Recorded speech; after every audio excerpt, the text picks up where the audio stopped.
RSSന്റെ ശാഖ നടത്തുമ്പോൾ ആ ആളുകൾക്കുണ്ടാകാത്ത ഇതാണ് ഇവിടെ മെക്സവൺ എന്ന് പറഞ്ഞാൽ യാതൊരു വിധത്തിലുള്ള വിവേചനവും ഇല്ലാതെ ഒരു ബേസിക് എക്സസൈസ് നടത്തുമ്പോൾ ഇവിടെ ഉണ്ടാകും. വിവാദമാണോ ഇവിടേക്ക് എത്തിച്ചത്? തീർച്ചയായിട്ടും വിവാദം. ഇതിന്റെ പ്രശ്നം എന്താണെന്നറിയോ?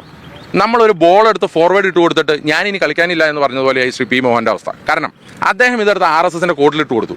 RSS വലിയ രീതിയിലുള്ള സൈബർ പ്രചരണം ആരംഭിച്ചു. അതാണ് ഇവിടുത്തെ പ്രശ്നം. മറ്റ് CPM നേതാക്കന്മാരും ചെയ്തില്ലല്ലോ. RSS ഇതിന്റെ വലിയ സൈബർ പ്രചരണം ആരംഭിച്ച് ഞാൻ എത്ര സ്ക്രീൻഷോട്ട് വേണമെങ്കിലും നിങ്ങൾക്ക് തരാം. പോപ്പുലർ ഫ്രണ്ടിന്റെ ആയുധ പരിശീലനമാണ് മെക്സവൺ കൂട്ടായ്മ എന്ന് പറയുന്ന വലിയ രീതിയിലുള്ള സൈബർ ഹാൻഡിലുകളിൽ നിന്നുള്ള പ്രചരണം, വർഗീയ പ്രചരണം ഇന്ത്യ ഒട്ടാകെ നടക്കുകയാണ്.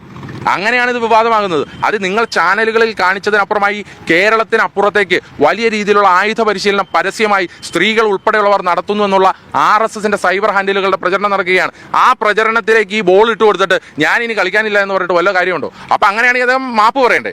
അദ്ദേഹം പൊതുസമൂഹത്തിനോട് മാപ്പ് പറയണേ. എനിക്ക് തെറ്റ് പറ്റിയതാണ്. ഞാൻ ആദ്യം കരുതിയത് തെറ്റിദ്ധാരണ മൂലമാണ്. ഇവിടെ CPMകാരുണ്ടല്ലോ, ഇവിടെ ബ്രാഞ്ച് ഭാരവാഹികളുണ്ടല്ലോ, അവർ എന്ത് രാഷ്ട്രീയത്തിന്റെ അടിസ്ഥാനത്തിലാണ് വരുന്നത്? അവർ ആരോഗ്യ പരിപാലനത്തിലാണ് വരുന്നത്. ഇവിടെ മാരത്തോൺ ഓടുന്ന ഏറ്റവും നല്ല രീതിയിൽ ആരോഗ്യപൂർണ്ണമായ ഒരു സമീപനം സ്വീകരിക്കുന്നവരുണ്ട്. അവർ ഇത് കഴിഞ്ഞിട്ട് ഇനി മാരത്തോണിന് വേണ്ടി പോകും. അങ്ങനെ CPMകാരുണ്ട്, കോൺഗ്രസ്സുകാരുണ്ട്, ലീഗുകാരുണ്ട്, NCPക്കാരുണ്ട്, LDFകാരുണ്ട്, BJP. എന്ത് രാഷ്ട്രീയമാണ് ഇതിനകത്തുള്ളത്? ഏത് ജാതി മത ഒരു പ്രത്യേക പ്രചരണമാണ് ഇവിടെ നടക്കുന്നത്? അപ്പോൾ ഇതിനെതിരെ വലിയ രീതിയിലുള്ള RSS വലിയ രീതിയിലുള്ള ക്യാമ്പയിൻ നടക്കുന്നു. ആ RSS ക്യാമ്പയിന് തിരികൊളുത്തി കൊടുത്തത് ശ്രീ പി മോഹനാണ്. അപ്പോൾ അദ്ദേഹത്തിന് തെറ്റുപറ്റിയെങ്കിൽ അദ്ദേഹം തെറ്റുപറ്റിയെന്ന് പറയണം. എനിക്ക് തെറ്റുപറ്റിയതാണ്, തെറ്റിദ്ധാരണ മൂലമാണ് എന്ന് അദ്ദേഹം പറയാൻ തയ്യാറാണ്. അത് പറയാത്ത പക്ഷം അദ്ദേഹത്തിന്റെ ഉദ്ദേശം ദുരുദ്ദേശപരമാണ്.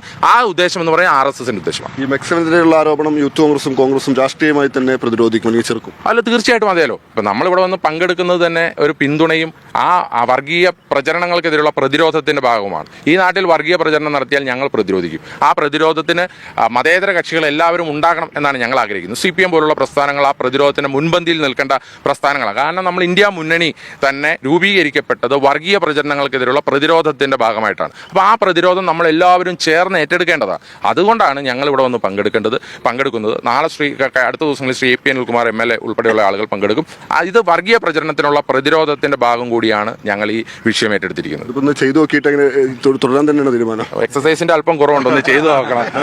അപ്പോൾ ഇതെല്ലാവരും നിങ്ങൾ ഉൾപ്പെടെയുള്ള മാധ്യമ പ്രവർത്തകരും എല്ലാവരും ഇത് പരിചയിക്കണം എന്നാണ് ഞാൻ ആഗ്രഹിക്കുന്നത്. ഇത് യോഗയൊക്കെ ചെയ്യുന്നവർക്ക് ഏറ്റവും സിമ്പിളായി ചെയ്യാൻ പറ്റുന്നതാണ്. അല്ലെങ്കിൽ ജിമ്മിൽ പോകുന്നവർക്ക് ഏറ്റവും ബേസിക് ആയിട്ടുള്ള വാമപ്പ് എക്സസൈസുകളാണ് ഇത് ചെയ്യുന്നത്. ഒരു 20 മിനിറ്റത്തെ ക്യാപ്സൂൾ എക്സസൈസ് ആകുമ്പോൾ ചെയ്യാനും നമുക്ക് സ്ഥിരമായി ചെയ്യാനുമുള്ള ഒരു സിലബസാണ് ഇതിനകത്തുള്ളത്. പിന്നെ അതിനപ്പുറമായിട്ട് ഇതൊരു കൂട്ടായ്മയാണ്. എല്ലാവരും രാവിലെ വന്നവർ സംസാരിക്കുന്നു, അവർ പരസ്പരം വിശേഷങ്ങൾ പങ്കുവയ്ക്കുന്നു, ഒരു സൗഹൃദം പങ്കുവയ്ക്കുന്നു എന്ന് പറയുമ്പോൾ ഇതൊരു വളരെ മികച്ച രീതിയിലുള്ള നാട്ടും പ്രദേശങ്ങളിലും മറ്റ് അർബൻ പ്രദേശങ്ങളിലും ഒരു കൂട്ടായ്മയായിട്ട് വളരുക. ഈ കൂട്ടായ്മ ഇനിയും അതിശക്തമായി വളർന്ന് ആരോഗ്യ സമ്പൂർണ്ണമായ ഒരു കേരളത്തിലേക്ക് ഈ കൂട്ടായ്മ നയിക്കപ്പെടണം എന്ന് ഞാൻ ആഗ്രഹിക്കുന്നു.